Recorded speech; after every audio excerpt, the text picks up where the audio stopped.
how much of one's life is a result of their past karma? Are the injustices and unfairnesses that one faces in one's life a result of their past karma? If so, do you accept these injustices and find solace in the fact that, okay, the karma is being cleared, even though it might seem detrimental to our lives in so many ways? Samantha, you're old enough for this. I'm not saying you're old, I said you're old enough. Do you still expect the world to be fair to you? That's why I'm asking this question. Can I blame it on my past karma is what I'm asking. I want the world to be fair to me is a schoolgirl question. By now you should know the world is not fair. It will not be fair to you. But if you dig deep into yourself and have a taste of life, not a taste of your thought and emotion, the taste of life that you are, then you will see life is not just fair, it's just fantastic. So, do you want fair life or fantastic life? You must decide. I've noticed this, that beyond the material ego, there is now suddenly a widespread… Who's this ego guy, your friend? Is all around me. And in my industry, the heights of it. So beyond the material ego, I've noticed there's now widespread spiritual ego. I've come across a lot of people who are now on a spiritual path, not you, Sadhguru, who consider themselves superior to people who are not on a spiritual path. How would you advise such people to ensure that they don't fall a prey to this new spiritual ego? First we'll address this ego guy, okay? If you show me where it is, I'll fix it right now. I wish I knew where it was, it just keeps coming suddenly. So, you don't know where it is. The thing is just this, say at certain moments, as a person, as a woman, you are a beautiful person, wonderful person, I mean. I'm sorry, I didn't say only at certain times you're beautiful, you're always beautiful, but certain times you're wonderful, all right? Certain moments maybe you're nasty, possible. So whenever you're nasty, you say, it's my ego.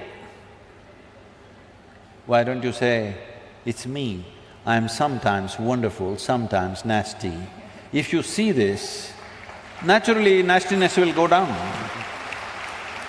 But if you say, whenever you're nasty, Mr. Ego does this, and you don't know where he is, you don't know his address or ID, nor do you know his phone number, so how do you fix this guy?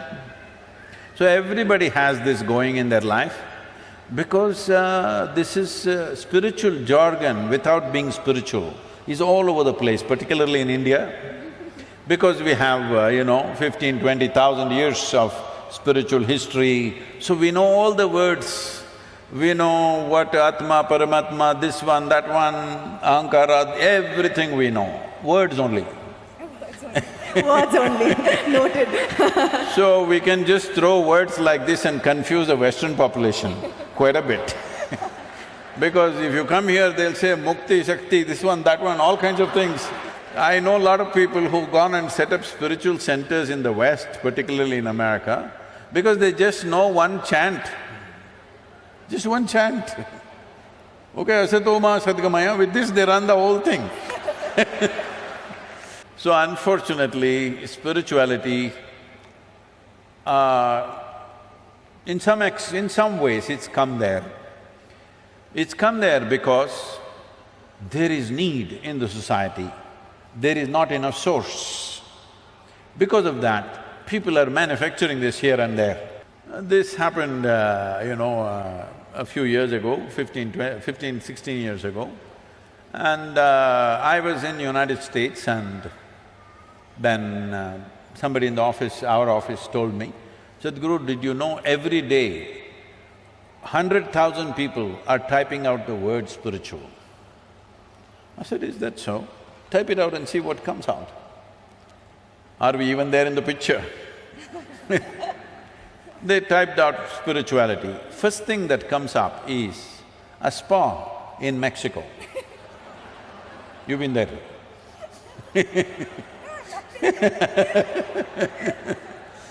And the next thing that comes out is a call girl in Northern California. She has learned all that SEO. For everything she says spiritual, spiritual, spiritual. 108 times she uses the word spiritual on our website. You say spiritual, she comes up, number 2. I thought this is a shame. For thousands of years, anything spiritual means people looked east. East means India, that's what it meant. So I said we must start something, a spiritual gateway, that if people say if they seek spirituality, they must look towards India. Because this is one culture which has spent maximum amount of time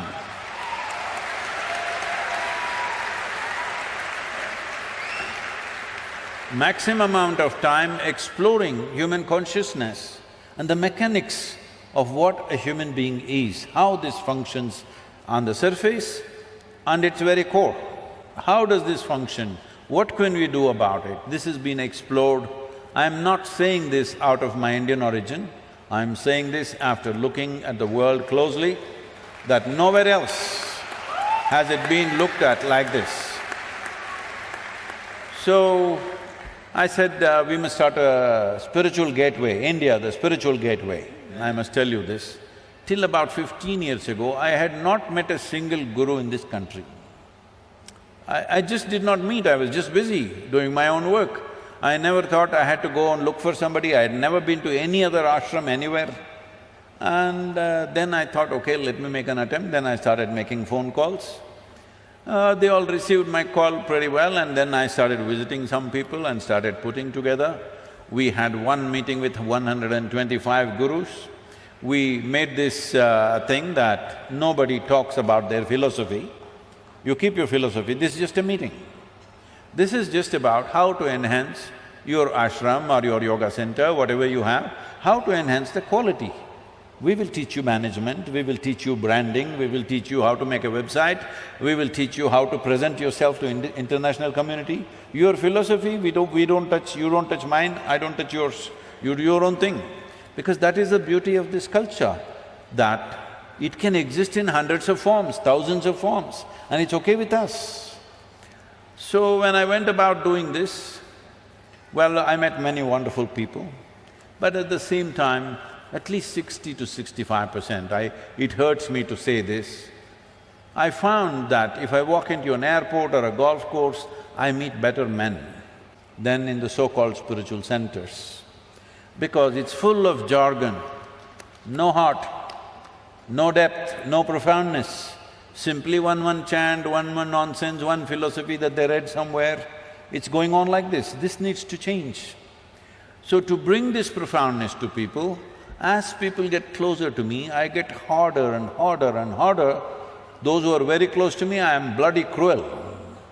Yes, because just to bring integrity into spirituality is so hard. Because the moment they get spiritual, little, like you said, you're calling it spiritual ego, I call it spiritual airs. They get spiritual airs, air bubbles get in their head. Suddenly they start acting funny, they start saying things that don't exist, they start talking about nonsense that nobody understands. If you speak something, whatever nonsense you speak, people in front of you must understand, otherwise why the hell are you speaking? Because the purpose of speech is to make somebody understand what you're saying. No, if I say something that you don't understand, I become big, you become small. This is rubbish. This is going on for too long. So, this whole spirituality as a thing, unfortunately, has fallen on bad times, but slowly it is rising because people's longing is increasing. I must tell you this, 40 years ago when I first started the programs, in our engineering programs, in various different forms, 85% of the people used to come to the programs only for health problems. Only 12–15% came to know something. Today, over 90% of the people come because they want to know something, experience something. Only 8 to 10%.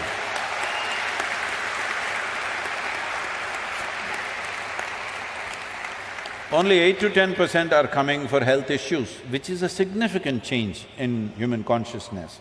About this ego business, this is one thing we must settle. See, within you, is there only one person or two? I think one. You think one? I'm going to go with one. One. That means you're an individual. An individual means, the word individual comes from indivisible.